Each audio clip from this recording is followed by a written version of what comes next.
resource planning system change, and I'm going to immediately turn it over to Finance Director Nish. Thank you. Okay, so up on your screens, we have a PowerPoint presentation for your viewing pleasure. But this has been a long process. We're going to walk you through some of the steps we've taken, some of what we're looking at. Our plan tonight is kind of informational for you. You're certainly welcome to ask questions as we go through this. But before we bring this back, because the contract is going to require council approval, we wanted to give you kind of a chance to actually review this without having to then make a quick split-second decision. So that's what we're after here. So first up, why are we looking for new software? So right now we are using a system called Springbrook. We've been using that system since 2012. That has existed in the cloud in its current form since that period. Prior to this, we did use Springbrook, similar system, similar setup, but it was on-prem. So it was here within Lebanon city grounds over in our data center, because I don't know that the Justice Center was around at that point. Part of the issue that we're running up against with Springbrook is the system, you struggle to get necessary information out of it. So it takes a lot of work for us to run normal reports. There are often times where we have to take Excel files, multiple Excel files from reports spit out of the system and combine them on our own manually to get the data that we are looking for. It's not very customizable as far as how those reports are built. So it's not like somebody can just say, hey, I want this information specifically. They have made some strides, but it is not keeping up with what we are looking for and what kind of the modern systems look like these days. And we also have integration issues, right? So we've got multiple segregated systems. For example, our budget system is housed over in ClearGov. Currently, that system requires a manual data import from Springbrook in order to update year-to-date actuals, any budgeted information, any salary information, and so on and so forth. And then subsequently to get back out of ClearGov, the actual budget figures and into Springbrook, again, another manual export and import into Springbrook. So there's a lot of time spent on kind of those data updates, and we would benefit from additional integrations of a new software. We've also had some concerns with the fact that private equity now owns Springbrook. And what I mean by that is Springbrook back in the day used to kind of be the number one system for ERPs, at least, in that list. At a certain point, they sold to a company called Acela. And during that time, Acela really did them no favors. The system they were trying to phase it out, I think, and kind of push folks towards what they offered as far as an ERP system. And so they weren't doing any, standard program updates. ERP. Enterprise Resource Platform or planning. It depends on who you ask. But basically a system where we contain, for us, an ERP is all of our financial data. In a normal world, you'd have your human resource information and your payroll and stuff out of that. It houses everything that you do for the most part. So anyways, after Acela, it was sold to a private equity group, and they've struggled to kind of keep going, and I think they're finally finding their footing, but we are missing out on, they've been trying to implement a new system or a new look and feel that is web-based for now at least the last 5 years. So updates are slow, the system and their integrations is lacking. And so we decided, and customer support has been an issue for us as well. It has gone downhill over time. How many people use this? Right now, which we'll talk about a little bit later, but right now Springbrook is only used by the finance staff primarily, and maybe occasionally Ron, at least in its full, in its desired capacity. But we'll kind of cover that here in a little bit. So with their implementation of Cirrus, it's just taken a lot of time. They still don't have everything over there. So you are managing between two different systems, logging in and into two different systems in order to get the information that you need. So we started looking at other options. We needed something that would serve us better. We needed a company that was going to be a little more responsive, that their customer service was going to know what we were talking about when we call, or at least know how to get us to somebody. And so we started reviewing different options. We reviewed 7 different software options. We did full demonstrations of those softwares, ranging anywhere from 2 hours to a day and a half for one of them.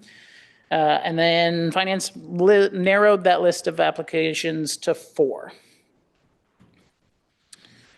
At that point, we assembled what is now called the ERP build team, but I'm going to call them power users for the moment, folks who would need to be involved in this and would benefit from having a software solution that provided them with the necessary things they needed, reporting, accounts payable, purchase orders, the like. So you can see the list on the screen as far as who is now involved in that ERP build team. It does include folks from across the organization, so we are not doing this in a silo or a vacuum. This had input from multiple stakeholders around the organization. 4 options were vetted by that build team. They were Sage Intacct, OpenGov, Tyler Technologies, and Oracle's NetSuite for Government. As we started reviewing those options, one of the things that kind of came of that, right, this started out as we need something that will work for finance. And as we started reviewing the options and watching the demonstrations, the build team and I, we kind of moved into, well, there's a lot of things that we do across this organization that we would be better served if they were under one software umbrella. We have spent many years decoupling ourselves from Springbrook in various manners. So, of course, payroll split off to ADP about 3.5 years ago or so. Asset management and work orders are done in a system called Asset Essentials right now. So that's your public works team out in the field. They're updating, work orders, ticket notes, keeping track of the work that they do in the field. For our budgeting solution, we use a system called ClearGov because Springbrook did not have the capacity to do what we were looking for it to do. So we moved that out to ClearGov. And I threw another one on here. Credit card procurements right now are done through a third-party system managed by KeyBank. So we've really spent a lot of time taking all of this stuff out of the system, and we just have the finance core essentially that handles small components of our systems and then our utility billing. The ERP build team, as we kind of went through this, selected 2 suitable systems that they thought would really allow us to bring a lot of the things back into one company, one software solution. The director team was then invited to final demonstrations of both of those options. And the consensus from the ERP build team and the directors that were able to participate was to move forward with OpenGov as the selected vendor. And that you have a pamphlet in front of you that they put together kind of outlining, what their solution looks like, some of the pros and cons to the system, and we'll cover some of that as we keep going.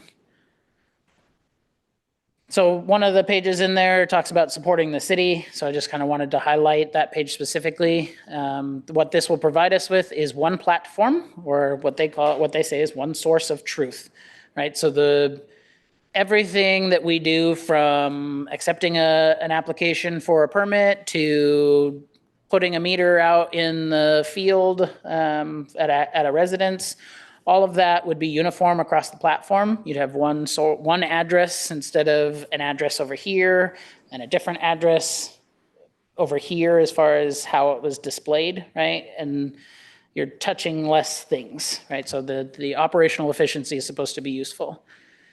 It would provide some more self-service for the city council and department heads. This solution has some significant reporting options and dashboarding that we can use to provide better financial data, provide you with better reports on a more consistent, regular basis or on a more real-time basis. It is cloud-based, it works on any device, and it is rather intuitive.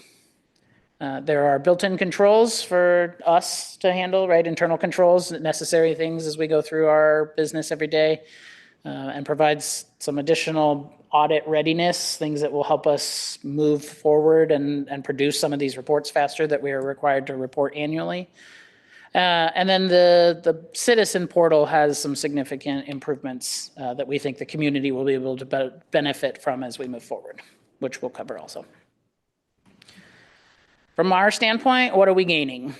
We think that we're going to have better financial visibility, improved efficiency, stronger financial controls, better service to the community, reduced technology risk, and a foundation for future growth.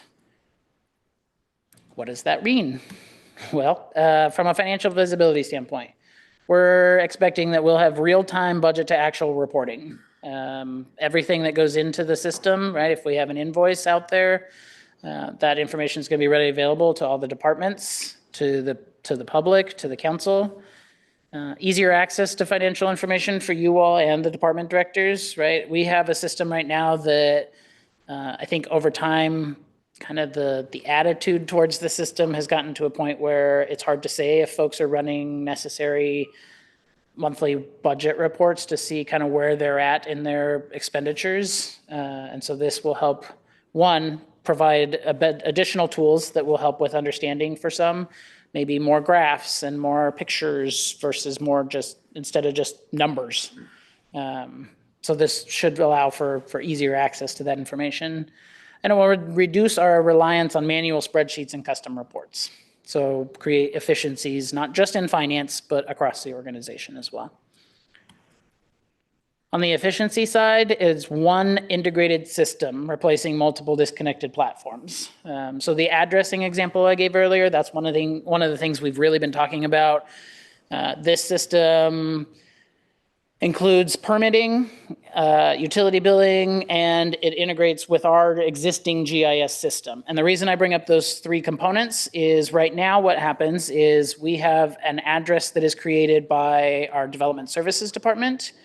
It's then emailed to multiple different places, right? To the postal service, to the county. This is a manual process, to IT and to utility billing. So it's kind of like watching or listening to a game of telephone. So you hear one thing and then you pass it on to somebody else. The message changes a little bit.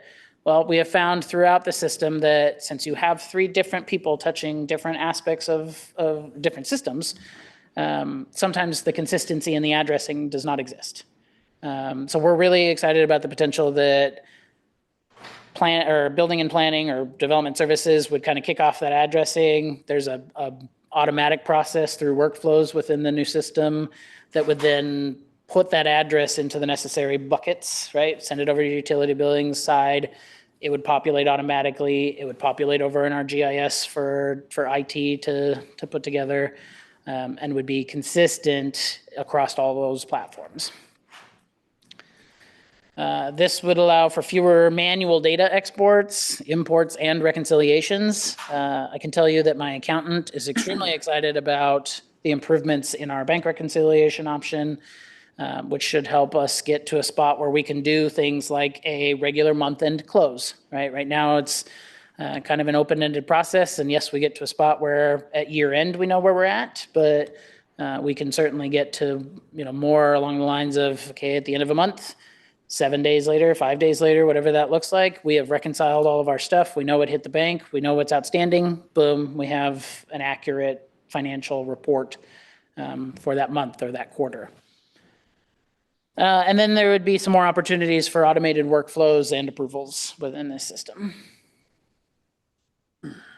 Some stronger financial controls. We talked about the audit readiness, right? Being able to pull data out of the system that is updated in real time.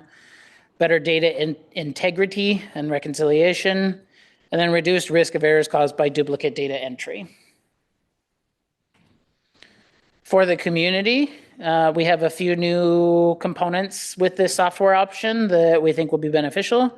First being an online permit and license tracking. So right now, which we'll cover here in just a little bit also, but right now there are only certain kinds of permits that can be input via a SELA offered by the state of Oregon. Other permits are done on through a manual process, through the Development Services Office. This solution would allow them to do everything in one portal, would provide them with kind of a status update. They could see what the status is of their pending permits, and be able to kind of keep track along the way, giving them more real-time information and better access to us. There are additional utility billing options that we think are going to be really beneficial. And then faster response times and, again, greater transparency for residents and community members. On the technology side, this is a modern cloud-based platform. They've spent a lot of time, a lot of resources building this system out. It provides automatic updates and security enhancements.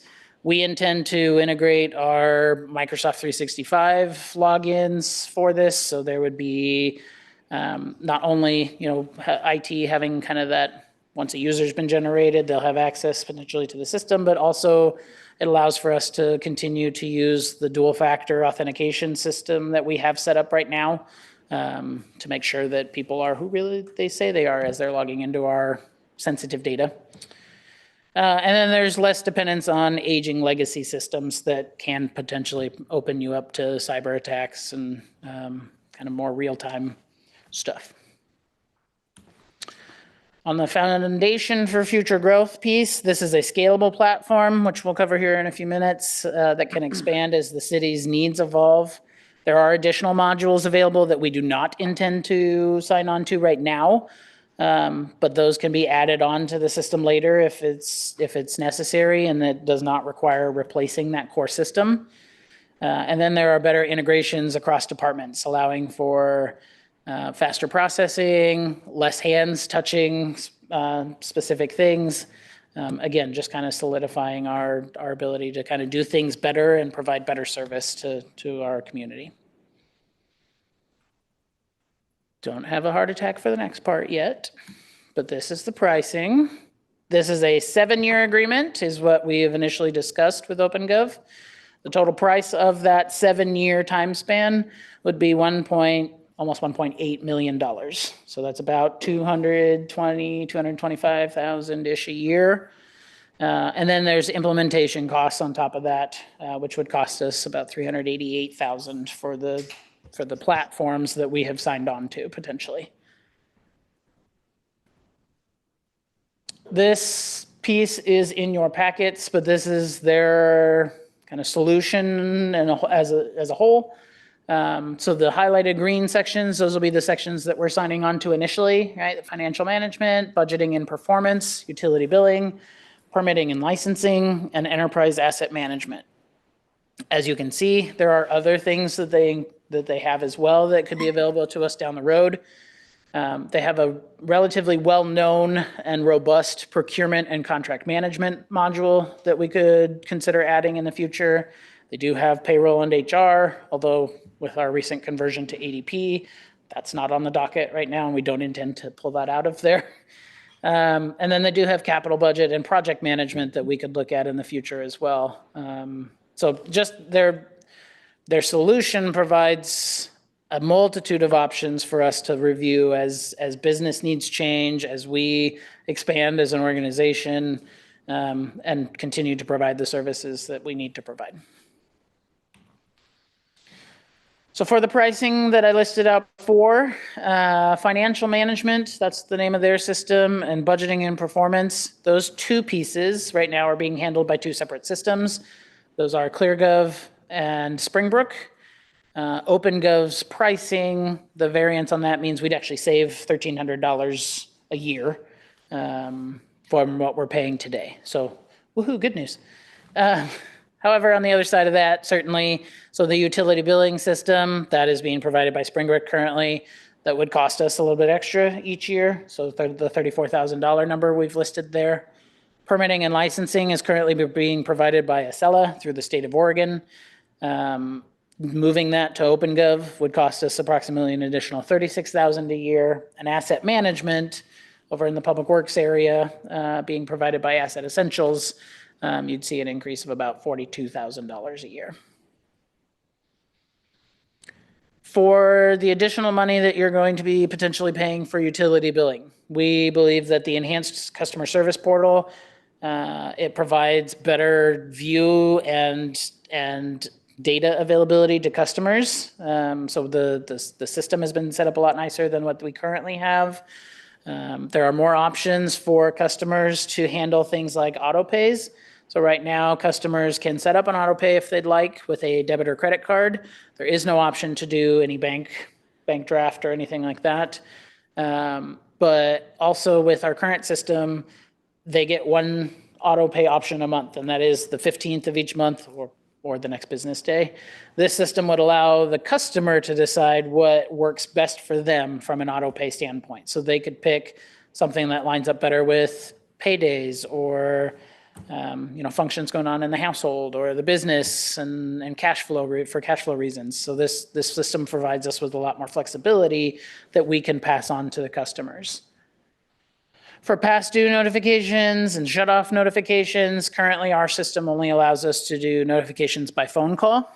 That is a robocall, and so often cell phone providers do end up tagging that as a potential robocall, or it can get trapped up in do not call lists. And so this system allows the customer to decide what solution or option works best for them. So they can either distribute those by phone, they could get a text message instead if that's their preferred method of communication, or they could get an email. It does not have carrier pigeons or smoke signals, but I think these will be enough options for them to choose from. And then on the auto pay piece, they will be able to include bank draft if they want to just have their auto pay taken out of their bank account each month instead of using a debit or credit card. Something that our current system does not. We have the ability to do it with our current system, but that requires us to handle the customer's accounting information, stores those numbers in our system where they are susceptible and visible to either all of our employees. And we don't like to take that risk on behalf of the customer. This solution allows them to enter their banking information, shields it from anybody who tries to come into the system or from our staff. So there's a lot more security for the customer in that regard. On the permitting side, they call it permitting and licensing. We don't have a business license program. So on the permitting side, I will say, some of the benefits that we believe we'll be able to obtain here are kind of a one-stop web portal for planning, engineering, and building divisions.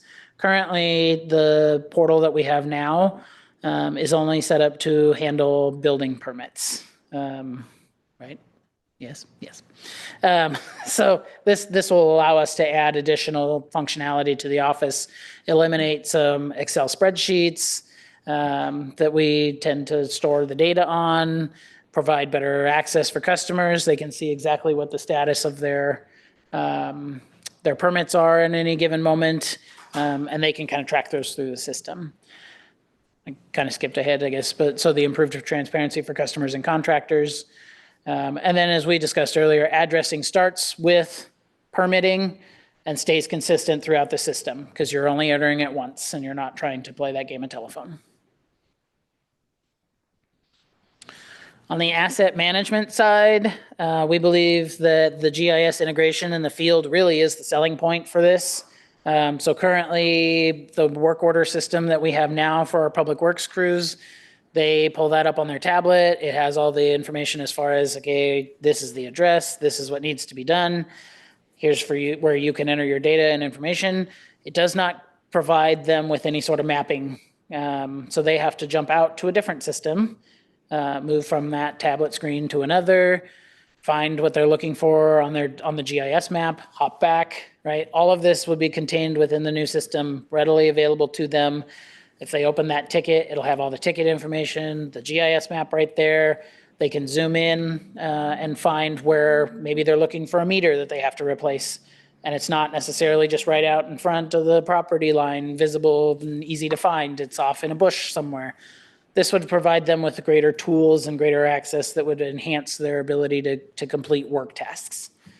There's additional tracking solutions and options that we intend to utilize, kind of spread out from more than just right now. We use the work order system for like our water crew, and I think our wastewater treatment plant is using it. We intend to expand that to include all of the additional divisions of Public Works, and really get to a spot where we have better information, better resources, better work product that we can hand to community members. And then also allows for things like proactive maintenance scheduling, right? So we can put all of our assets in here, whether that's a generator or a turbine out at the wastewater treatment plant or a membrane at the water treatment plant. And this system will, based on manufacturer recommendations, be able to help you schedule some of those maintenance needs, allow us to better not consolidate, but have a better plan on where we're going and what staff time is necessary and the things that we need to tackle, and allow us to be proactive instead of reactive, right? So if we can do some of the normal maintenance things that are required, if we don't defer some of that maintenance, then it can really help elongate the life of some of our resources, right? So we're planning on putting that to good use. There were two of us that did complete reference checks on this system just to make sure that, you know, what they were selling us is kind of what the real world application looked like. What we found was that all of the references said that their customer support team was very strong. You always got somebody who knew what they were talking about, or they could immediately get you to somebody that could help with if the system was down or if a specific function was not working the way you anticipated. They always had somebody there to support you. They did highlight the implementation is key. So making sure that you get the system set up the way that you need it to, but also understanding that it is a new system. And so new systems, there are maybe better ways to do things, and kind of working through those processes and making sure you understand and that everybody's on the same page.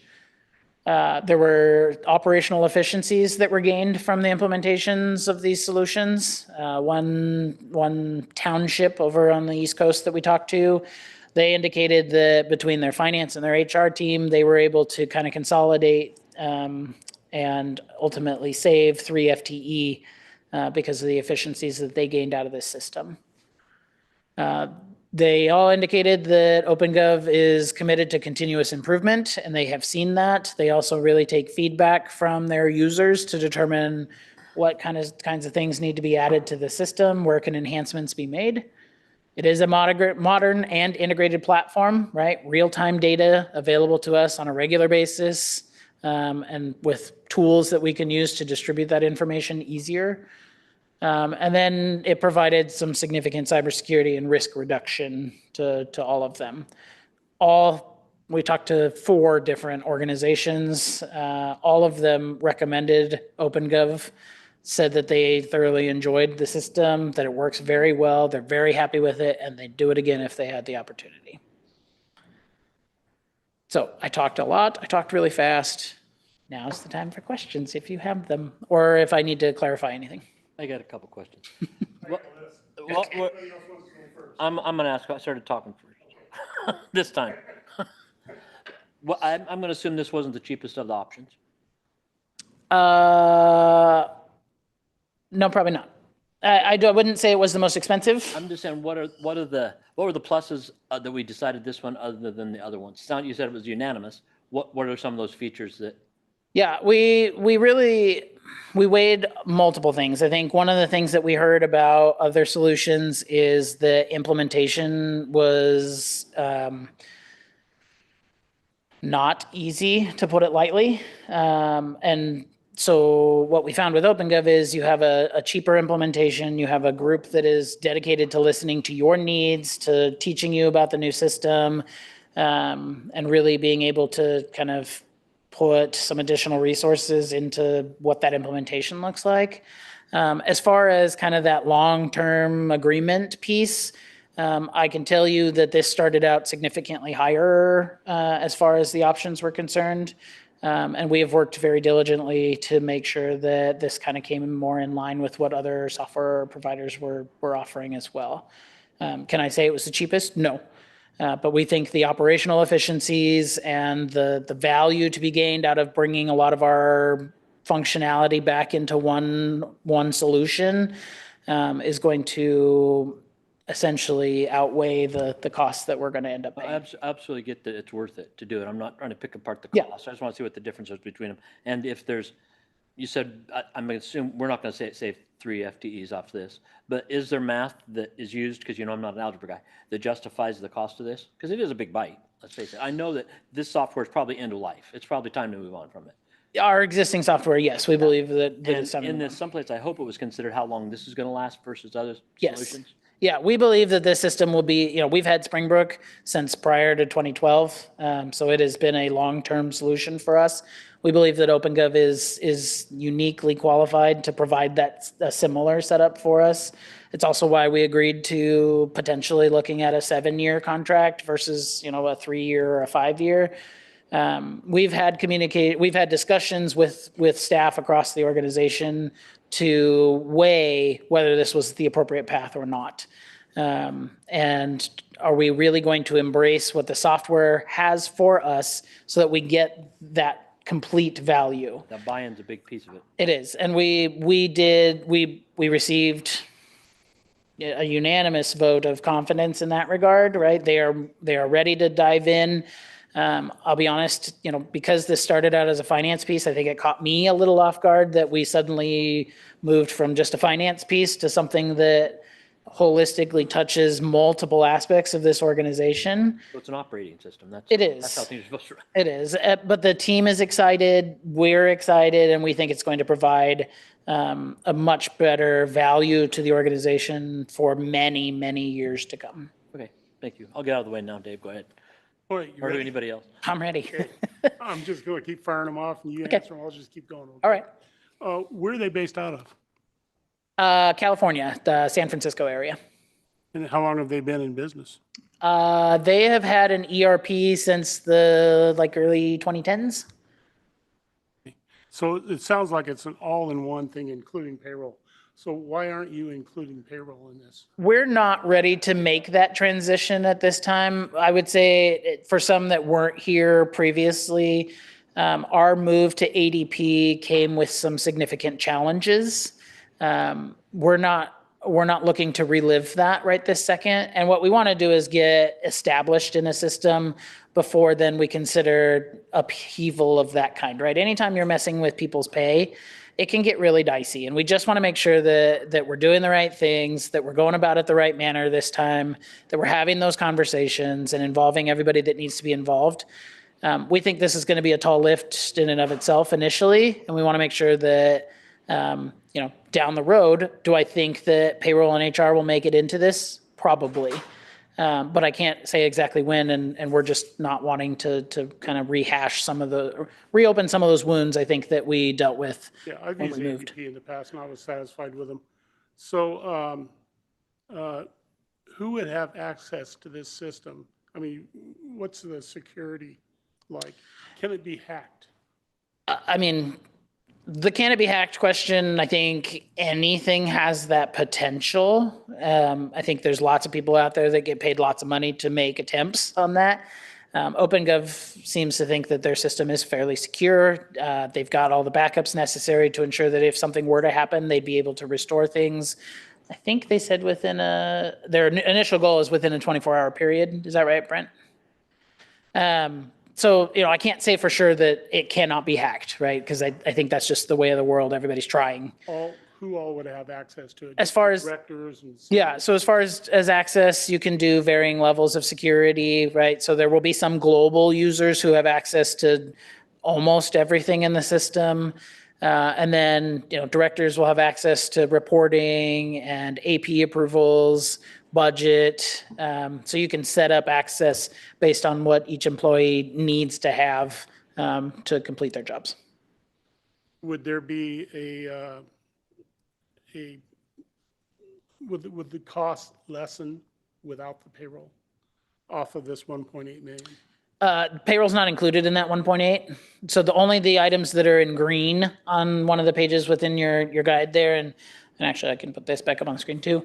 So only the items highlighted in green are what we would initially take on, and that's the 1.8 million that's the full 7-year price. Now, would they send out an implementation team to Yes. get us started on that? Yeah, so there would be on-site visits as well as remote opportunities, some of that stuff they're going to do from their offices in California. But they have said that they send folks out to do various parts of the implementation because they really need to get a feel for how we do things, what information we have to put into the system, how best to, guide us if there's something that maybe operates a little bit differently in their solution. I see that the enterprise asset management is listed in the green. Does that include some kind of inventory controls regarding, equipment, power tools? Yes. Water fountains, I mean, everything. Right? Yeah, it will cover everything for us from a park inventory right down to park benches and picnic tables and all of our equipment out at the various treatment plants, at the public works yard. We're planning to add fleet to that, right? So we can kind of have a better tracking of our vehicles, the maintenance costs, the work that's done on them. So it's an all-encompassing system. Now, with Oregon Gov, would citizens, utility customers, they would be able to access this system Correct. as far as just what their utility bill is? Correct. And Yes. nothing else? Correct. Can I jump in a question there because I forgot to ask it? Sorry. ahead. Just take me a second. I know I pay mine online, my water bill online, and I assume that at this point we're kind of eating the exchange fee since we only take debit cards. Is that true? What's that? Debit cards, because card We take debit transactions. and credit cards, but yes, we eat all of the fees. And with this, would there be an option, hey, you want to set up ACH? It's free, but if you want to do a debit card, we're charging you $3. Yeah, we could certainly go down that path if that was I have to think the wish of the we're eating a council. lot of money in there someplace. Yeah, certainly there are lots of businesses that have moved towards, you have to help us with the credit card fees. My philosophy and what I've seen is, a lot of that's baked into our rate structure already, right? We're paying the fees, but it's because they're paying us for the utility service. And But so it's that's, not unusual now, because I'm from the banking. Yeah, We charge people. there are a lot more that are doing it. And it's certainly something that if this council wanted to move down that path, we could certainly go that route. I just wanted to make sure we could make the choice. Sorry. Are they listed on the stock exchange? What's that? Oregon, No, they are not a publicly owned company. And that was actually one really big draw for us because a big publicly owned company like that, and one of the options that we were looking at is a big publicly owned company. And what we heard in feedback was they don't tend to listen to their customers as well, right? Their job as shareholders is to make sure that the system functions, but they don't necessarily care about all the time what would make life easier or making adjustments to the system to help us out in the field. so the owners will stay the owners. As far as we're aware, yes. All right, that's all I had. You mentioned that ClearGov is one of the systems you're currently using. Are they related to OpenGov at all? No, they're a competitor. Okay. Brandon, can you walk us through next steps? Yeah, so next steps, we intend to hold a meeting on the 24th of June at noon so that you all can have a vote on the contract itself. It's a dollar amount that requires council approval. If you do approve the contract or approve Ron to sign the contract, then we'll move forward with implementation starting in July. OpenGov is fairly confident in their implementation and believe that we could implement in 12 months. We're a little weary on that just because we know there's a lot at stake here and we want to make sure that it's right. And with our staffing capacity the way it is, we think that might get stretched a little bit, but they've committed to us to be there throughout the entire time. And we will do what we can to make sure that we're providing or hitting the necessary targets. Well, I do appreciate it coming to us through a work session. I know obviously it'll come back in later this month, but given the saga of ADP from about 3 years ago, it's just nice to have a heads up on any wholesale platform change, especially if it could, in this case, affect public-facing pieces, which of course is the utility billing. So Yeah. I truly appreciate that piece. Of course. We do think, I think we learned a lot of lessons. I think we're trying to do things we're trying to take those lessons that we learned and apply them here. It's why we have the ERP build team in place. They're going to continue as we go through the implementation. They're not going to go away. We've even set up a little email box for them so we can share information. And the departments will be involved through the necessary implementation pieces that involve them. Brandon, who came up with the idea to make this change? Well, initially, since this was a finance replacement, it came out of my office. And it was a conversation between Ron and I on, we need to figure out something different. This isn't working. Will it help Brent? Yes, Brent and his team are very excited about the changes, especially the GIS components. This solution has a GIS read and write component, right? So we'll get GIS stuff from our existing GIS maps that we'll pull in, and we can write back to our GIS maps. So we make sure everything stays up to date and stays current, which they're very excited about. Beyond that, the improvements to purchase orders and the ability to kind of do recording at a deeper level to better track some expenditures and things like that. I'd say they're very excited about. Well, Oh, some level of absolutely. technology dictated doing this, right? Yeah, yeah. That's how it works. If we have consensus, do we have consensus to move forward, or do we need? what do you We need from us? really wanted to just present this to you so you had time to digest it. Okay. Again, we didn't want to just drop the Thank you. $1.8 million bomb on your heads. We don't need a consensus unless all of you right now are thinking, don't do it. The only hesitation I have is the cost of it. Yeah. Correct. And now, compared to what we've been spending for all these different services, how much of an increase are we looking at? What's the dollar amount? We're looking at about 70. Roughly about 110, Brandon, Thank you. ish. That about 110,000 a year. Yeah. Plus the implementation up front. That we hope to gain back with efficiency. Yes. Well, and I think the Lack efficiencies. of breakdowns. Right, so the efficiencies are going to come out of basically the other departments, right? The financial software is a wash as far as dollars go. I think when we started this process, nobody knew that we were going to go down that rabbit hole, like Brandon said. And once we started seeing what the system could do, comparing it to what we're doing right now, it was like, oh my gosh, there is light years of savings here. We can cut out having to create 3 or 4 spreadsheets No, I for get one it. specific idea, We so, went through the same thing. Yeah. Everybody had spreadsheets. yep. Well, in a $90 million budget, $110,000 isn't a big chunk of money compared to that. So, and I know that from running my own organizations, that when it comes to being organized or efficient, boy, that sure saves you a lot of money. Yeah. I think from a staff perspective, we're very cognizant of cost increases and trying to keep things as low as possible.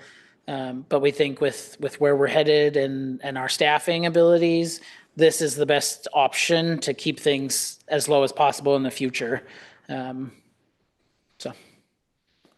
Okay.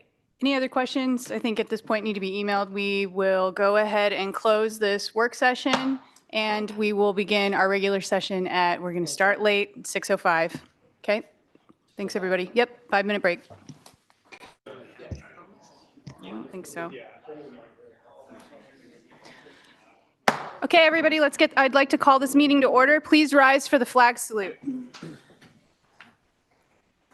I pledge allegiance to the flag of the United States of America and to the republic for which it stands, one nation, under God, indivisible, with liberty and justice for all.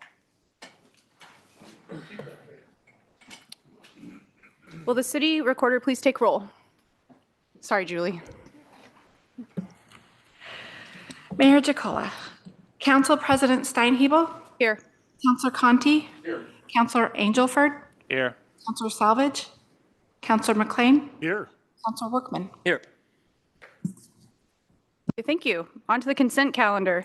The following items are considered routine and will be enacted in one motion. There will not be separate discussion of these items unless a councilor so requests. In this case, the item will be removed from the consent calendar and considered separately.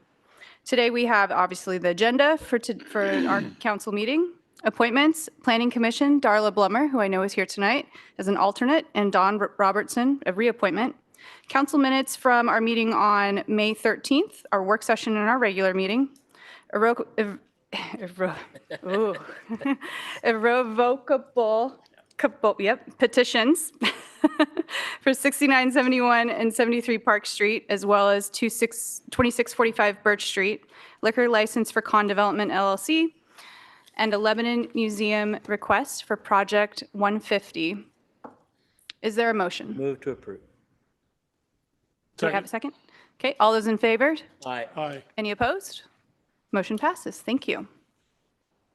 Next, we'll move on to public comments. Citizens may address the council by filling out a testimony comment card prior to speaking and hand it to our city recorder. Looks like we have a couple here. Each citizen will be provided up to 5 minutes to provide comments to the council. The council may take an additional 2 minutes to ask clarifying questions. The city recorder will accept and distribute any written comments at a speaker's request. First up, I have Melody Wallace, Ward 3. If you would like to come up, please.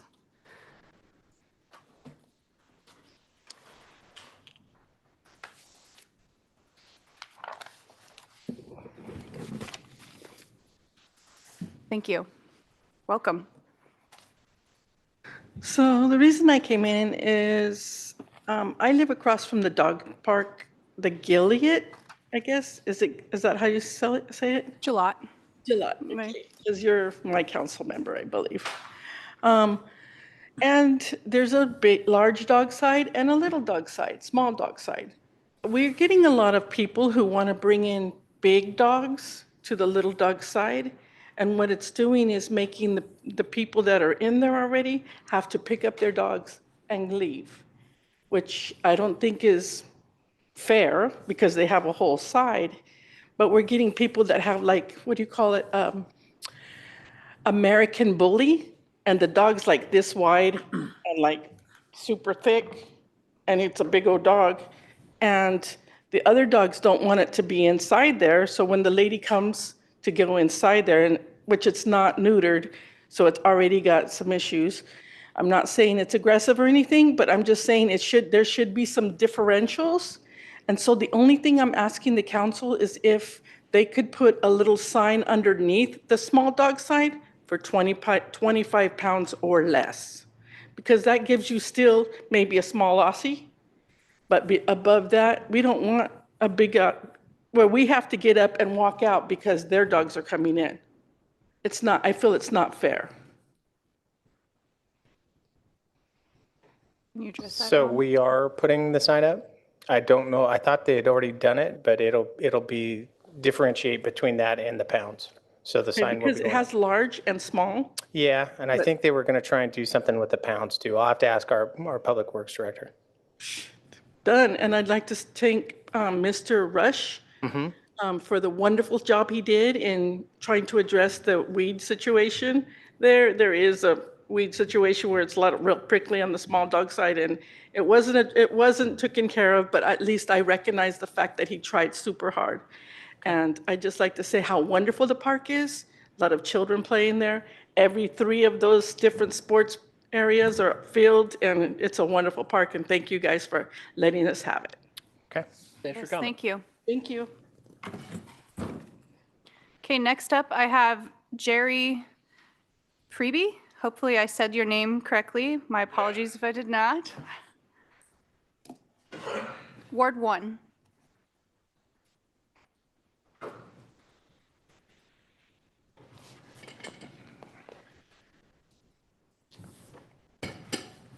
I got a couple of questions to ask you. I brought it to the city about containers. I wanted to put a container in our lot. We got 2 lots, but I wanted to put the containers in one lot. And the guy down here at the, whatever it is, city told me that I don't know why he came like this, but he came up and said, it's $1,000. And I'm going, wait a minute here. And then he explained to me, he goes, it's called, if we have a tornado or a windstorm, or what? Earthquake, then that means they could pick it up and take it off. Well, then you look at it this way. How many houses around here can you, if we have an earthquake, will take a lot of these houses down? And I can't understand why he told me $1,000 for a container be put in there. And then I have to take and put gravel and concrete down inside with a chain to chain it down. And I'm going, you really have to be kidding me. Because you ain't gonna take a container and have a tornado or something come and pull that container out of there, because you ain't. Now, if you get a container with wheels and a landing, yes, because it's high up off the ground. A regular container is down on the ground. And they sell these things like this. Before they even bring it out to you, you got to have this, this, and this. Okay. And the guy I went to see, he said, well, you got to give me $1,000, and then you got to take it and chain it down and concrete the pad. And I think that is pure ridiculous. Because I went around to everything in this town and I found containers that are, example, the lady down here that owns that store across from Walmart. Super thrift, but that is a business. Super thrift. They got 2 containers on the side of their building, ain't even torqued down or nothing. And here this guy's telling me I got to do this and I got to do that. And I talked to the lady about it. And she goes, well, wait a minute here. I'm your boss. And I says, well, this guy's telling me I got to do this and do that because I'm in the city limits. Then he started on the fire trucks. Well, you can't get a fire truck behind your house. Excuse me. My brother owns a trucking business, and I can have him park the truck in the back, his semi in the back of my house. And we went around, me and Sherry, and looked at all these places. And this guy, I don't know what his problem is, but he says no. He goes, all these houses you can't get a fire truck behind. So what do? Why would I pay $1,000 to have a container put in there, and it's costing me $350 for them to bring it down to me? I mean, do you understand where I'm coming from? I think we understand where you're coming from, but I also think that we do not know the code off of the top of our head, and I'm wondering if at some point we could get refreshed on the code that is applicable to Mr. That's what we were going to Prebay's issue, so. Sure, we can, if you come down to City Hall, we can give you a copy of the code where that's required. So just because somebody doesn't have one tied down, and I don't know the code, to be honest with you. Yeah, sure, Sure, several. My God, understood. addresses. Well, we Sure. don't have addresses. What we don't do is we don't typically go out and look for that, right? But if you come to the City Hall counter and say, hey, I want to put a container in here, and we follow applicable building codes, then we're going to give you those applicable building codes and fire code. These are dictated by the state. We don't, this isn't anything Lebanon dreamed up. So those are the requirements. I don't know what they are off the top of my head. Now, will I get the requirements? That's what he's talking about. Yeah, absolutely. They can show you in there what the requirements are, and right out of the building code division book where that comes from. Absolutely. And what those fees associated with that are. Absolutely. I don't know the $1,000. Well, to me, it was kind of Well, ridiculous. Jerry, you need to stop and think about what you're saying. what the lady told him when he said that she was not his boss. She was that gentleman's boss that Jerry was talking to. Uh-huh. And he said, she said that I don't know where he came up with that money, Okay. quote. Well, we'll make sure that you're not charged any more than you're supposed to. And I don't know where he came up with the quote either. So I'd have to look at the numbers. So we'll definitely work with you. I mean, and I know sometimes people think building code and fire code. I get it. I understand where you're coming from. It seems like it should be really simple. But again, that's dictated to us by the state, not anything that we do. Yeah, and I guess the other question I have is, you know, I used to have a lot of horses and I had huge trailers and I kept them in my backyard all the time. Sure.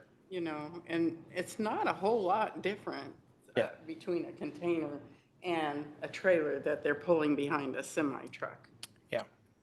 So I don't understand that aspect of it. Well, the whole container thing is new to me as well until the Lebanon Chamber put one in. And we had that same discussion because I kind of maybe had some of the same thoughts you did. Why are we having to do this? But apparently it's in the building code. So let's dig through the code. We can show you where the code's at and what those applicable fees would be.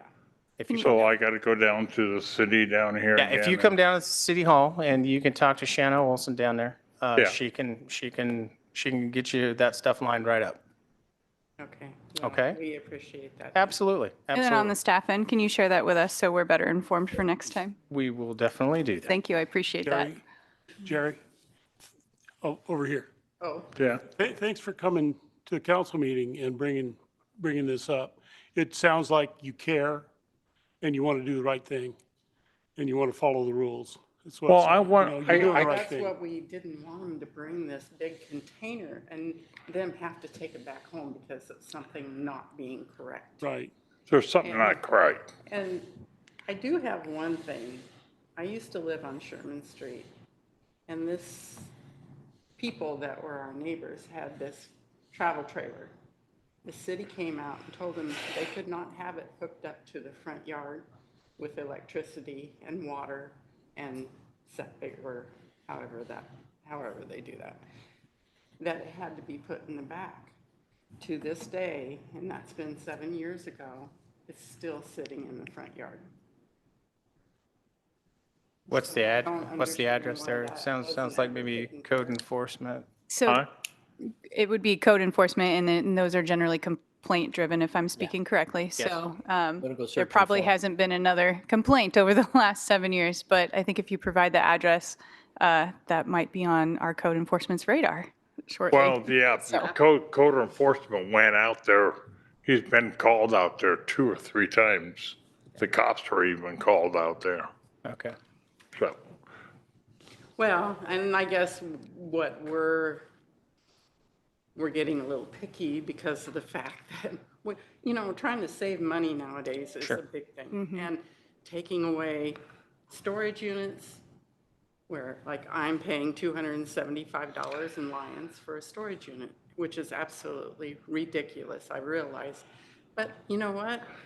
It's my family's heirlooms that are in that storage unit, and I really don't want to give them away. And so if I could have a container to put that stuff in, it's waterproof. You can put stuff in to make it so it's not going to affect them. And so that's why we wanted to help save us money and be able to make our place look better. now, one more thing for Ali. Okay.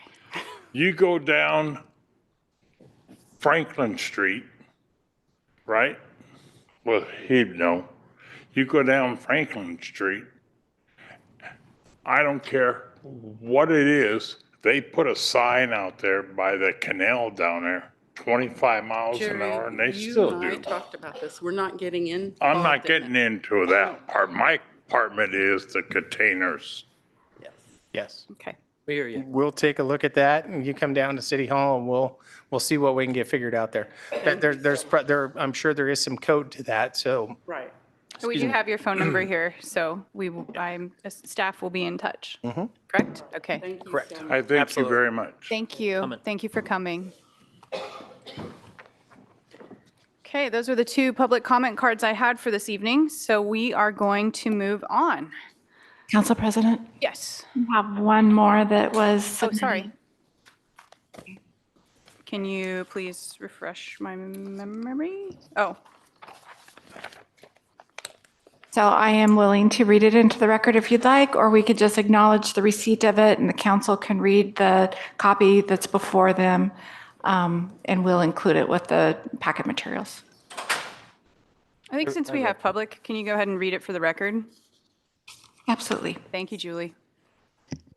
Attention, Lebanon City Council. It has come to my attention now after being notified at COE of my property that I am responsible for any unpaid City of Lebanon billing of my tenant.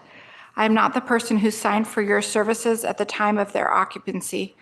We bought our house in 2013, and I do not recall signing any kind of document that pertains to the subject that in the event I ever decided to put a tenant in, that I would be responsible for the city billing.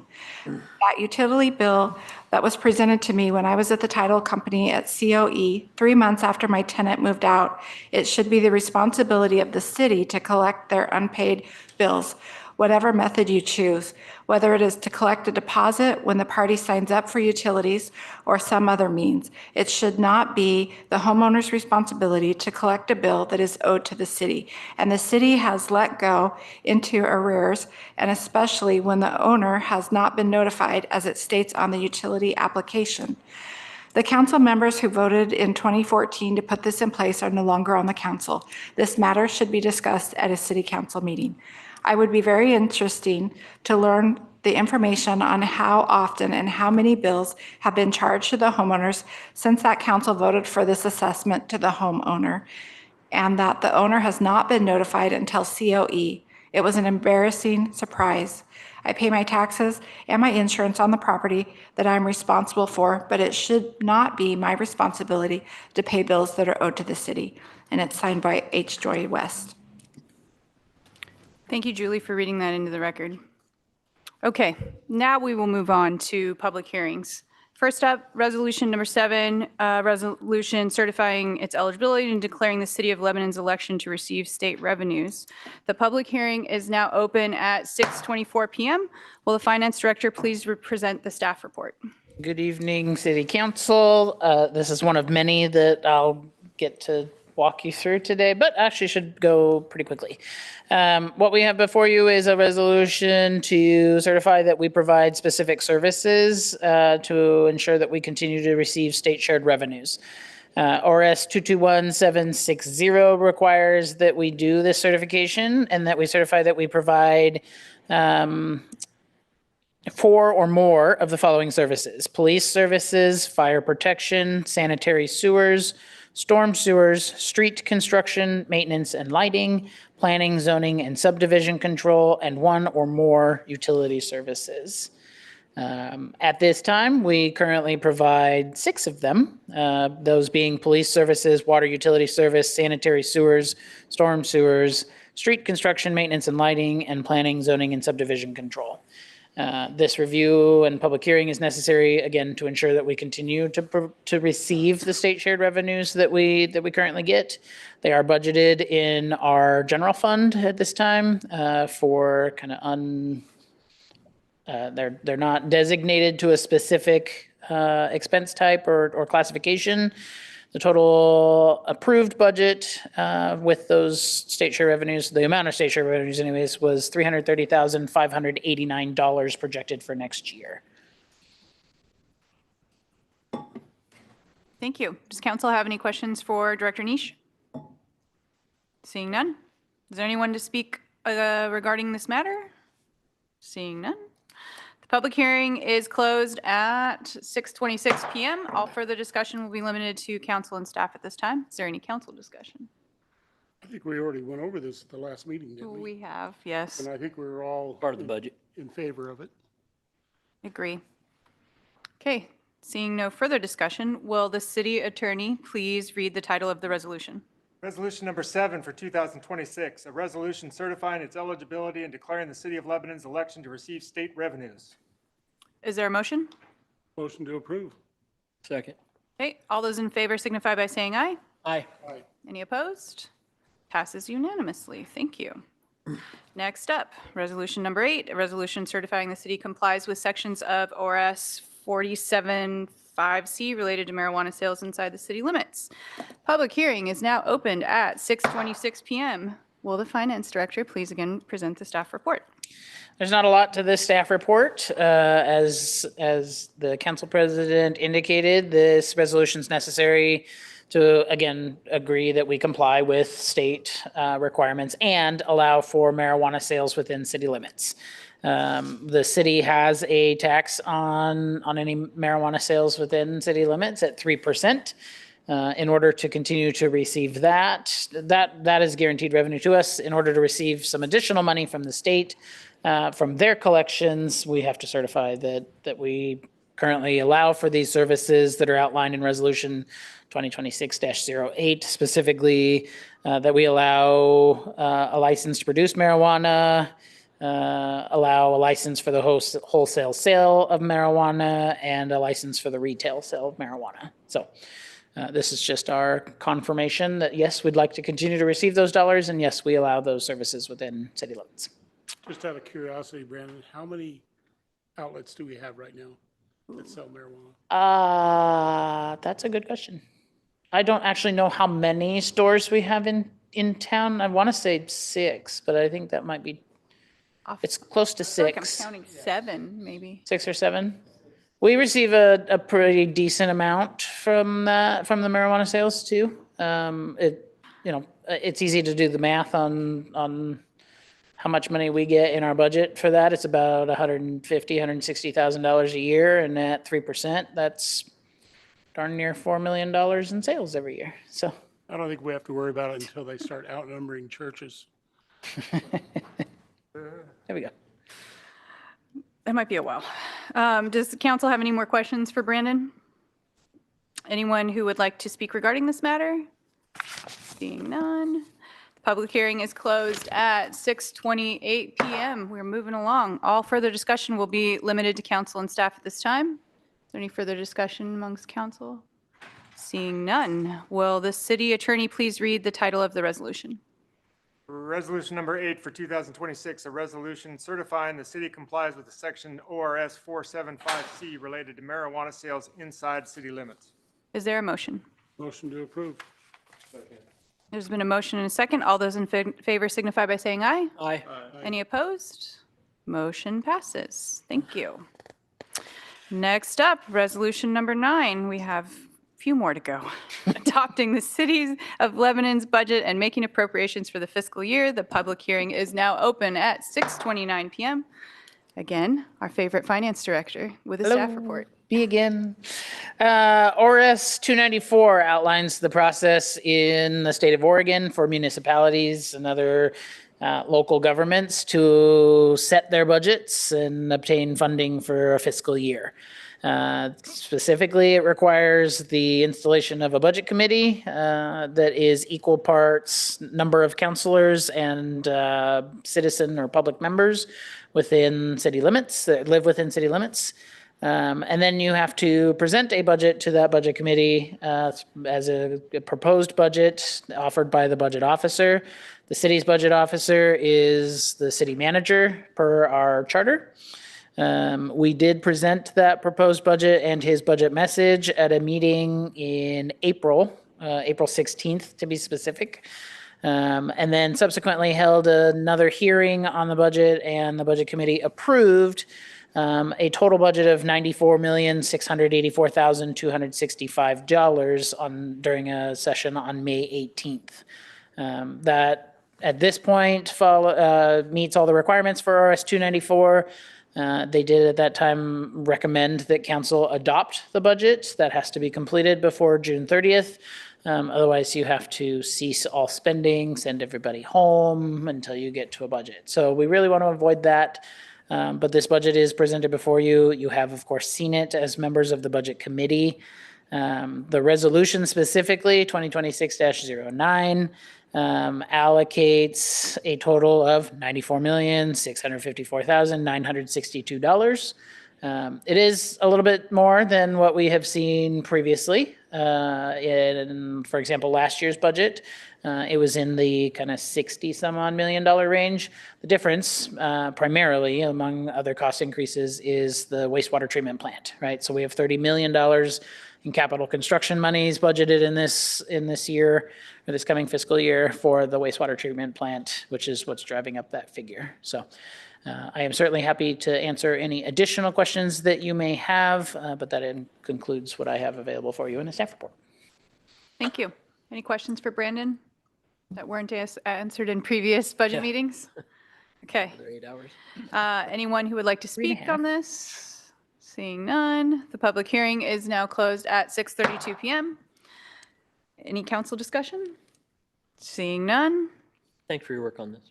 Thank you. Sorry, seeing none. Well, no, I wasn't following where I was. My apologies. Will the city attorney please read the title of the resolution? Resolution number 9 for 2026, a resolution adopting the City of Lebanon's budget and making appropriations for fiscal year 2026-27. Thank you. Is there a motion? Move to approve. Second. All those in favor signify by saying aye. Aye. No opposed. Motion passes. Thank you. How many more do we have? God, this is always the one he likes to miss. Okay, next up, Resolution 2026-10, a resolution levying taxes for the City of Lebanon's budget for fiscal year 2026-27. Public hearing is now open at 6:33. Turning it over to Brandon again. This one's relatively easy compared to the last ones that you've had to go through. We already talked about the budget committee and their process, but during their budget approval meeting, they did approve a tax rate of $5.1364 per 1,000 of assessed value. That is our permanent property tax rate. We do not levy less because, well, we need all of it to operate the way that folks would like us to operate. Included in this resolution is also the amount necessary for the general obligation bond debt. As a reminder to the council, next year is the last payment for the general obligation bond that built the Justice Center and the very building we are sitting in today. So that's very exciting. That's 20 years in the making, which also means these buildings are now 20 years old, if you can believe that. That's crazy. Paid off our mortgage. Right. So that's certainly exciting news, but we do need to allocate of course, the one additional year. And then we've got delinquent sewer charges and storm drainage charges. What we do with those is we send those to the county to recoup through property tax collection. So if folks are behind on or delinquent on their sewer bills, they go to the county and they handle that for us. It is our only collection method, right? Certainly with on the water side, the city code allows us to terminate water service if we're not receiving payment for those services. We don't have such a measure for sewer and storm drain. So the state or the ORS allows us to send it off to the county for collection. So those are included in this as well. That concludes my staff report. I kind of a circle back type question. I wasn't here as a council member in 2014 when this lady entered this in. Isn't that just how it works? I mean, I have a rental property. I understand that if my tenants don't pay, then it's my responsibility. Did the council actually vote to do it that way, or is it the only collection method that's there? I can certainly revisit that maybe in just a little bit. It is how they intended it to be, and then they passed it as such. But we have to kind of stick to the public hearing piece since it's a public hearing on the tax rate Bring it up in stuff. counselor questions at the end. Yeah, I'd be happy to address it though. Yeah. That's a good question. Okay. Any counselors have any questions regarding this? Well, it's regarding the arrears of the utility bills. How much a month does that amount to? The delinquent sewer charges? Yes. An average sewer bill, if it's a sewer only account, is usually in the ballpark of about $105, $106 a month. If they have what we call a metered well, then it can be potentially less depending on their actual usage. So we only bill for the sewer part, right? But they meter their own well so that we can kind of get a reading and a monthly average of what they use. So it can range anywhere between $65 up to somewhere just south of 110. What I was asking was how much is the total for the city. How much do you have Oh. in arrears? It shows in here 48,300. Am I looking at the right spot, Brandon? Yeah, 48,300 for just the sewer side and 12,700 on the storm drain side. For the year? Yeah, that's how much folks are behind in payments. Boy, Remind me why water, we can't do water through the county. That's why? Water, we have a specific ability to With the lien. turn off the service Okay. and through the lien Oh, I process. understand. Yeah, we have a way to Right. cut it. With I a see. sewer, Yeah. with a sewer I only, see. Yeah. can't that do a makes whole sense. lot there. Okay, any other questions for Brandon or staff? No? Any questions from the public? Comments from the public? No? Seeing none? Public hearing is closed at 6:37 PM. No more discussion from council I'm seeing. Will the city attorney please read the title of the resolution? Resolution number 10 for 2026, a resolution levying taxes for the city of Lebanon's budget for fiscal year 26-27. Is there a motion? Motion to approve. Thank you. With a second from Marcellus? Yep. All those in favor signify by saying aye. Aye. Motion passes. Next up, we adjourn as the City of Lebanon Budget Committee and convene as the Urban Renewal Agency Budget Committee. And to do this, we will now open a public hearing as the Urban Renewal Agency Budget Committee at 6:38 PM.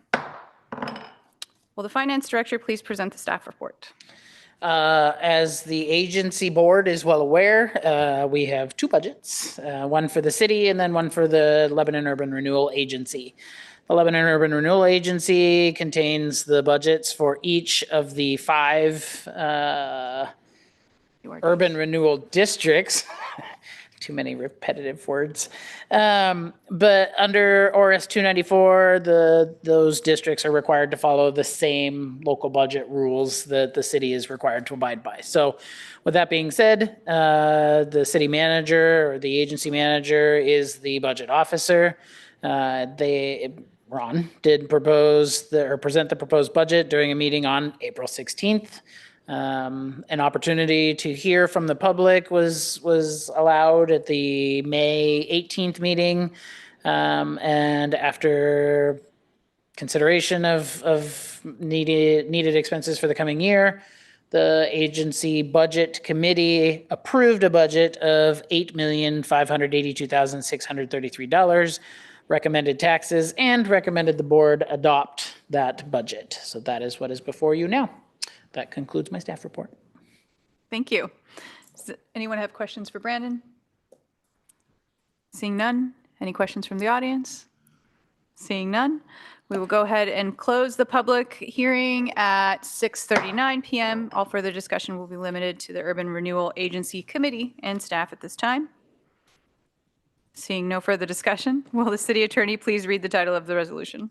Resolution number 11 for 2026, a resolution adopting the Lebanon Urban Renewal Agency's budget and making appropriations for fiscal year 26-27. Thank you. Is there a motion? Move to approve the resolution. Second. Okay, there's been a motion and a second. All those in favor signify by saying aye. Aye. Opposed? Motion passes. Thank you. One more public hearing.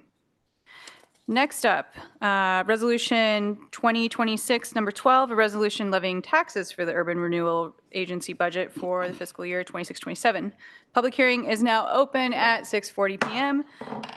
Again, I will turn it over to Brandon for the staff report. It's the last time you The hear last from me. one. Okay, so you already had the memo. You already know that the agency budget committee recommended adopting the budget and establishing the taxes. Taxes for urban renewal districts are a little bit different than the city. They are based on when the district is formed, the taxes in that district are frozen at that number, and any increase then over time while the district is in effect is then given to the district. And the point of those tax collections is to pay for kind of the development and putting infrastructure and stuff out there to really help spur development in those areas, to provide for additional property taxes and contribute to kind of the overall community property tax roll. That probably could have been explained a little better, but the premise is there. What you're looking at in this resolution is that allocation of taxes. So the first part is sections 2, 3, 4, and 5. We always request that we levy the maximum amount of revenue that can be applied to those districts as the property tax increases apply each year. On the Northwest Lebanon Urban Renewal District plan area, we are requesting that taxes be levied at an increment property value of $30,781,035. That is significantly less than we have seen in the past, and that is due to us working on winding down that Northwest Urban Renewal District, finishing the last year, accelerating debt service payments that we did half of this year and we'll finish next year, and then dissolving that urban renewal district as it has met its need. So those numbers are accurate, but at this time, we are respectfully requesting that you adopt those tax rates so we can pay the bills. Any questions for Brandon? Anyone like to speak on this? Seeing none. Public hearing is closed at 6:42 p.m. Last of the public hearings. All further discussion will be limited to the Urban Renewal Agency Committee and staff at this time. Seeing no discussion, will the city attorney please read the title of the resolution? Resolution number 12 for 2026, a resolution levying taxes for the Lebanon Urban Renewal Agency's budget for fiscal year 26-27. Thank you. Is there a motion? Move to approve. There's been a motion and a second. All those in favor signify by saying aye. Aye. None opposed. Motion passes, and we will now adjourn as the Urban Renewal Agency Budget Committee and reconvene as the City of Lebanon Budget Committee. No, City Council. There we go. Oh, I caught something in the script that was wrong. We're reconvening as the City of Lebanon City Council. Yes, I got one. All right. Next up, we have the Municipal Jail Informational Flyer. City Recorder Fisher, will you please give the staff report? Yep, thank you. Before you tonight is a request for council approval of the proposed informational flyer and authorization to move forward with the development and review of the related content for the city's website. At the May 13th work session, council reviewed 2 drafts of an informational flyer. Following discussion, council directed staff to prepare a simplified one-page flyer with a QR code that would direct residents to the city's website for additional information. Staff revised the flyer and began developing the website content consistent with that direction.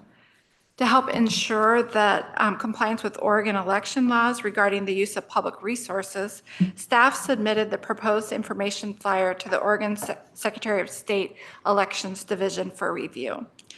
The Election Division provided suggested revisions, and staff incorporated those revisions into the version before you tonight. Also in the packet is the red line with the comments from the Secretary of State, so you can see what those changes were. Following the review, the Elections Division did grant the flyer what they call a safe harbor of approval under reference, and the reference number is there. With that safe harbor approval, if anybody was to contest the language in the flyer, the complaint would be dismissed because we already have that approval through the Secretary of State. The website content has not yet been submitted to the Secretary of State for the safe harbor review. We are still working on that, but it will be submitted to the Elections Division for review prior to publication. Staff is requesting council approval of the flyer that's before you and for staff moving forward with the development of the website content. And I'm happy to answer any questions. Just to be sure, it's number 68. 68. There's 2 of them. The one has the red lines. The red lines is the one that was submitted to the Secretary of State.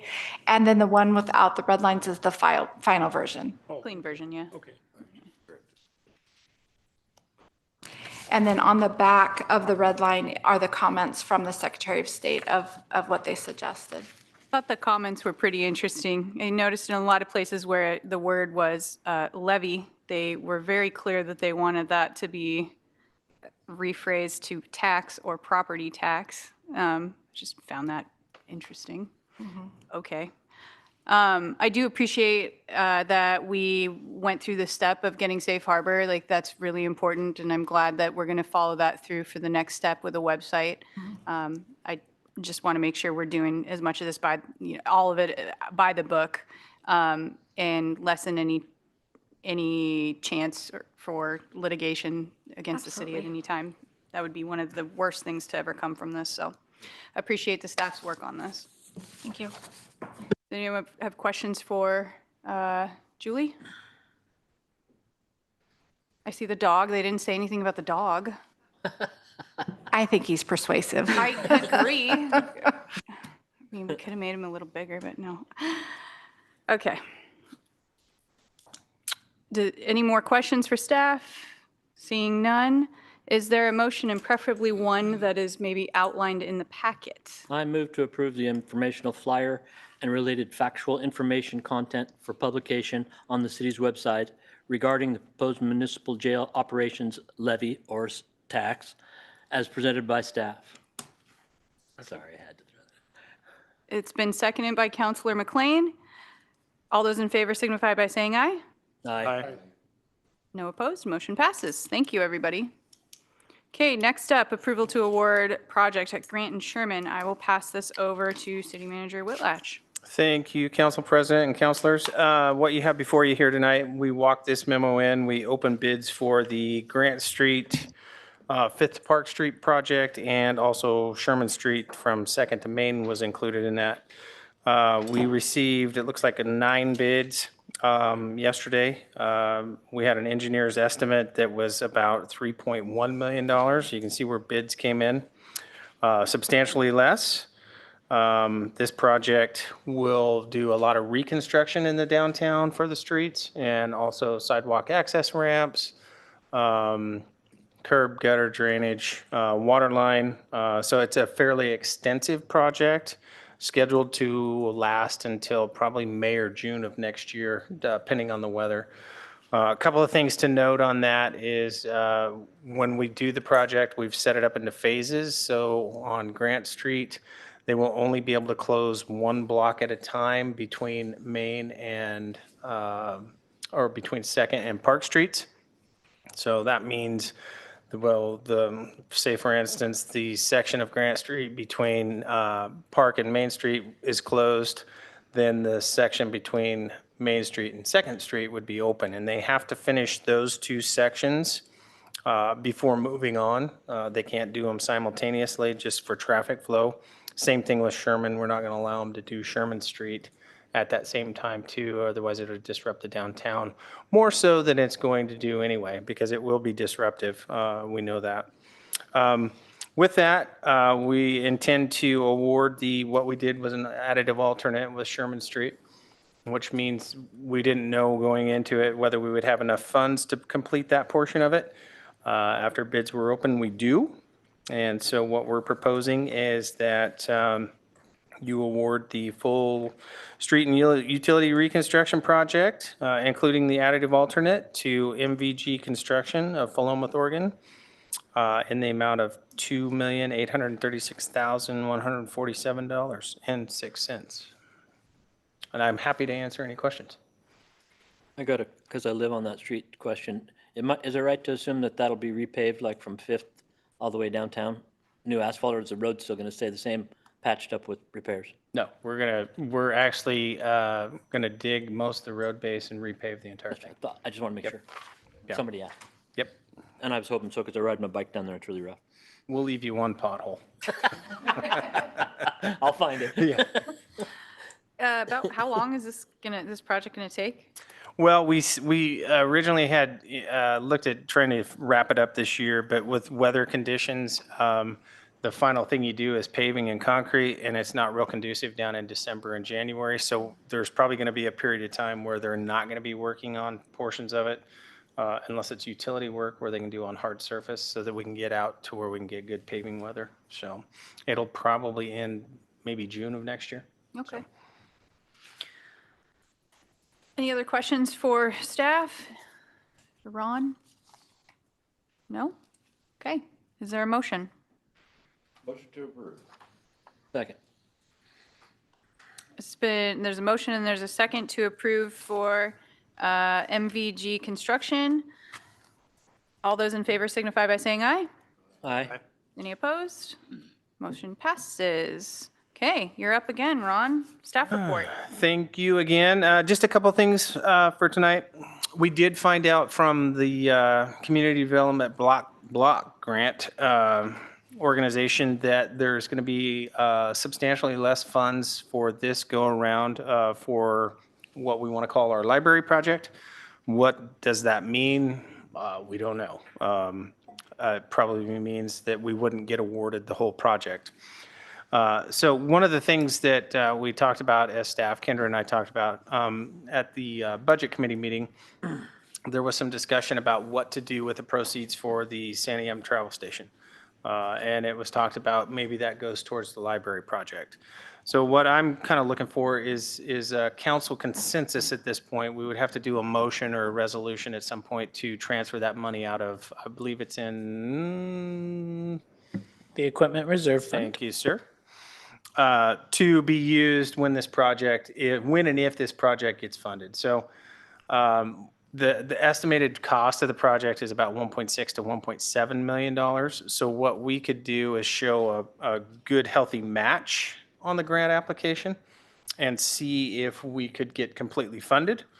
If we weren't completely funded, we'd have to look at that and say, well, is there another mechanism to do this? Or we may have to turn down the grant at that time. But it does give us a better chance if we have those funds as a match.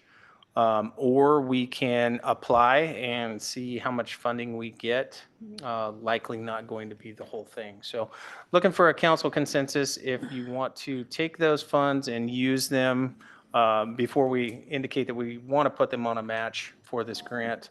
If not, we won't use those. We'll just continue at the pace we are. What was the amount again? Wasn't it 300? 514,000. Yeah. I'm in favor of doing that. Anybody else? So just really to say I'm committed just to to that right now. recap, so the library project is how much? We're waiting for our final 90% cost estimate, but the last one we did at 50 or 30% was roughly 1.6 to 1.7 million. Okay, so 1.6-ish million altogether, and the block grant that we did get was how much? We didn't get one. We're applying for one. Oh, okay, so we didn't get anything then? No, we That is- haven't applied yet. So what I'm asking you is, do you want us to take that $514,000 and use that as, when we fill out the grant application, use that as match money? Available matching Yes, money. so available matching money. That commits to doing it, though. That commits to doing it. And what are the, I don't have a lot of grant experience. What are the odds? I mean, are we less likely to get more because we don't have the money to match, or are they just going to say, hey, we're going to give you this much and not care how much we have to match? I'm gonna say I don't know, because I don't know. I don't know what, we kind of kicked some of those scenarios around today. I don't know if it improves our chances. I know that anytime you can show a match on a grant and Down you've got payment. quite a bit of skin in the game, then you receive a better probably scoring on that. Now, does that get us all the way there with the funds that they're going to award us? I don't know the question of that. So if it didn't, I mean, we're going to get notification that we've been awarded. That doesn't mean we have to accept the award, right? So we could say, well, say we're 300,000 short or whatever that number is, and we don't really have a mechanism to cover that 300,000. We're not out anything other than the time that it's taken to do this. And we would apply for the next round and I'd see just where like to that think went. about that before I said that's the best way to. No, do it myself. absolutely. Like, We've my opinion. thought about Not that the it's same not, thing. but- Yeah. I remember one of the things that Ken, I think, said at the last meeting, or maybe it was a previous meeting, I could be getting this incorrect, but that, as a reminder, we did take part of the library for our council meetings. We took this space, right? And using the Santiam travel station and using the funds from that to enhance the space that we have now taken a chunk of, I thought would be a wise and good move based on how many kids really use the library. Well, I'm just trying to think outside the box. If we weren't using this space right here for the city council meetings, would the library be able to use it for what they want? I think the library had previously used this for programming. Yeah, we used to have meetings from the So credit if we union. weren't here, they wouldn't have to spend the $1.8 million to build that room if we weren't here. I think They would use this room. there were pieces of that I remember that were like soundproof barriers because, and then wasn't there like a, This room was used for their larger events, but what they really want is a children's room. And the children's room got bigger as time went on, but I can't remember how far back when that initially started, but it was well before city council was in here. So I think the council, the planning commission, Trees and Trails, the school district has limited the access to this room for them. Originally, this room was set up for community meeting space. So if we had a bigger city hall, we could give this back to them and use our own city hall if we had a bigger city hall? Sure, you could. Yeah, I mean, that's always an option. We got to have a bigger city hall. I'm just thinking of all the different down the road scenarios Mm-hmm. as far as,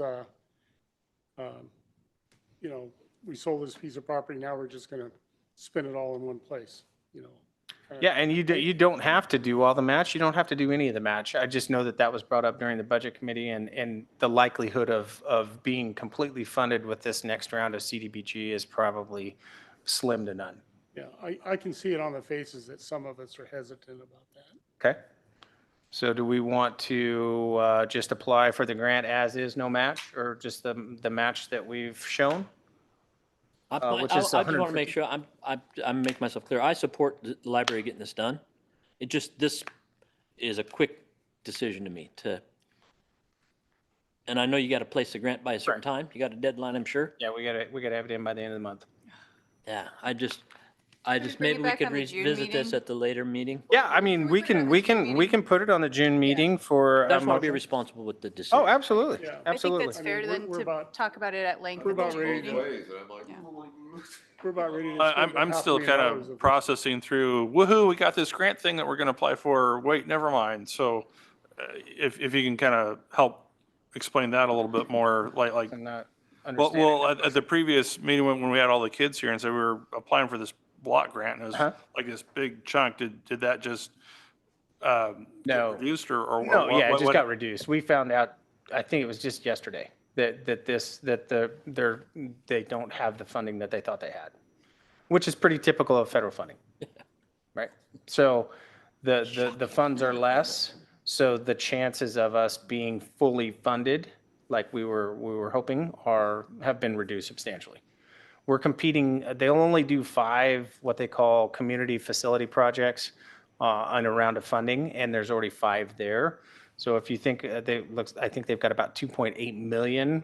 So if I do some quick math and say everybody's going to get a little bit, and I don't know how they break it out. I don't know if it's by scoring or anything. That's about 600,000. That doesn't get you there. And it may not even get you there if you have a substantial match. And is it only good for building projects, What's that? this block grant? For what we're applying for, yeah, you can do it on infrastructure projects as well. We have chose not to use it on infrastructure projects just because of some of it doesn't allow for us to use a CMGC on it. So there's varying things there that we don't want to use it for that. So does that help clear that up? A little bit, yeah. Okay. So June meeting though. Yeah, I'm more than happy to bring it back. Yeah. Everybody can okay. chew on it a little bit more Sure. and we can have a larger discussion. Is that gonna, I know it compresses your timeline, I'm sorry, but I think we need it. No, I mean, we'll just put a memo out, and do it, we can do it by motion. We don't need it. We're not asking to spend the money today. All I need to know is whether we want to add this match into the grant application itself. That's really the only question of the hour. If we were successful, then we have to have a resolution to transfer that over, should council want to do And we that. could theoretically make it use part of it. You could, We'll give you $300,000 then. yeah, right? whatever I'm- your choice. I'm not trying to split hairs. No, and, Mike, yeah.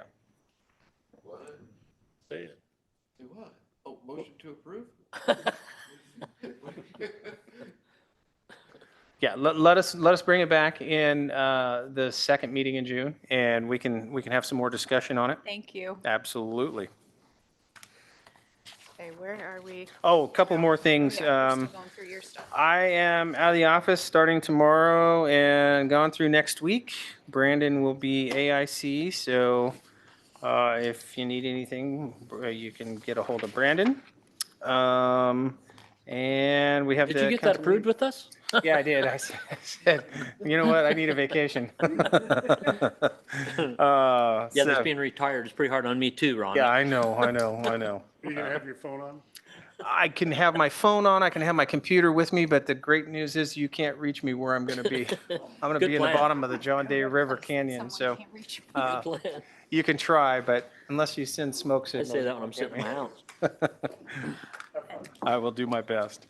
And then the other thing is just a reminder, 24th, June 24th, council meeting at noon here, so. Okay, thank And you. that's it. Items from council, and this is the time, Yeah, sorry, I jumped Councilor the gun. Workman, that we could address your questions without public comment. So, floor is Yeah, I'm yours. just curious because, like I said, I understand how the system works now. If my renters don't pay, I get a call. Yeah. And I'm going to get leaned for it if I don't. So we do have the mechanism. We decide not to do that. It was decided by council at one point that water bill, the entire water bill, we couldn't take the wastewater part out because that goes to the county. Am I tracking that right? Right. Yeah, I mean, if they have a water bill, we do everything through the water side of that, right? Including the sewer and the storm. It's the ones that we can't turn off to collect that we either get through, we get through the lien or through the county, one of the two. Thank you. I just wanted to clarify on that. I think it works the way it does. And I know people are kind of mad about it once in a while. I get it, but I just wanted to make sure I understood. It's part of the municipal code, was changed in October 9th, on October 9th, 2013. Just says that any unpaid rates, fees, charges, or damages accrued will constitute a lien upon the real property for which the service was provided. So that's the component that, I mean, it certainly does, I think at times catch property owners a little at surprise. It is something that is used in other cities. Other cities just do collection efforts through, a collection agency or through the Department of Revenue at the state. But Lebanon back in 2013 decided this was the best way, based on, size and staffing capacity to ensure that. We had, at the credit union, we debts were foreclosed collected. on a house and we had to pay the whole water bill Yeah. when we. Yeah. So I get it. I just didn't want to misrepresent what I was thinking. Any other items from council? Seeing none. We made it, guys. Okay, wait, one more. Is there anyone that would like to address the council? We have a second time for public comments. Going once, going twice, seeing none. Our next meeting is, as Ron mentioned, June 24th at noon, and then our regular session meeting is July 8th at 6 o'clock.